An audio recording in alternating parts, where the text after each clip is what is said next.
Président. L'amendement qui vient d'être présenté par nos collègues du groupe Front National est un amendement qui vient se greffer sur une délibération qui est portée par la Maison régionale de l'environnement et des solidarités.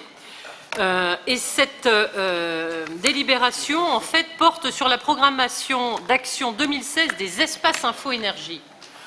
Pour ceux qui ne savent pas ce que sont les espaces info-énergie, ce sont des structures qui sont largement soutenues par l'ADEME à l'échelle nationale et qui maillent le territoire entier de notre pays.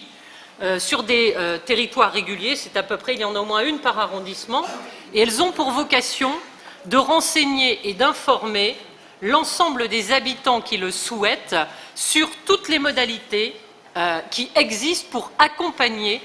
par des subventions de l'ANA ou d'autres outils financiers la rénovation thermique des logements, mais aussi peuvent permettre un accompagnement sur les démarches, sur les diagnostics thermiques, donner des conseils sur les opérateurs agréés pour ce faire,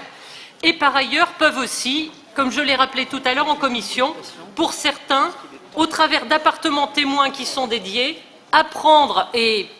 diffuser de l'information et de la formation sur une meilleure consommation de l'énergie et sur des maîtrises des coûts liés à une mauvaise consommation de l'eau ou de l'énergie. Ces espaces info-énergie sont donc fortement soutenus par l'ADEME et par la région, qui propose ici d'en accompagner le fonctionnement à hauteur de 60 000 €,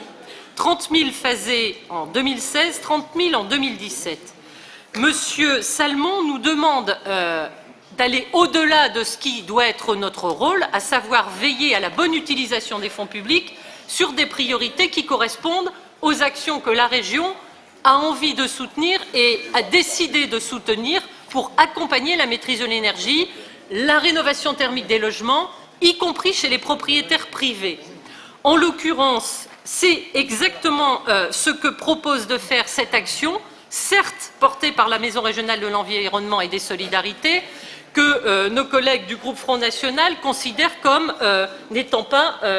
aptes, ou en tout cas à qui on demande aujourd'hui de prendre un engagement sur des idées politiques. Il me semble que c'est un peu hors de nos responsabilités, hors de notre champ d'intervention. Nous devons veiller aux deniers publics, nous devons faire en sorte que les actions portées s'adressent à tout public, à toutes les personnes qui le souhaitent, et nous avons effectivement des bilans d'activité et des propositions d'action qui nous assurent que dans ce cadre et pour cette action précise, eh bien, tout ce que nous devons attendre en termes d'exigence est aujourd'hui satisfait. C'est pour cela que je vous propose de rejeter l'amendement du Front National.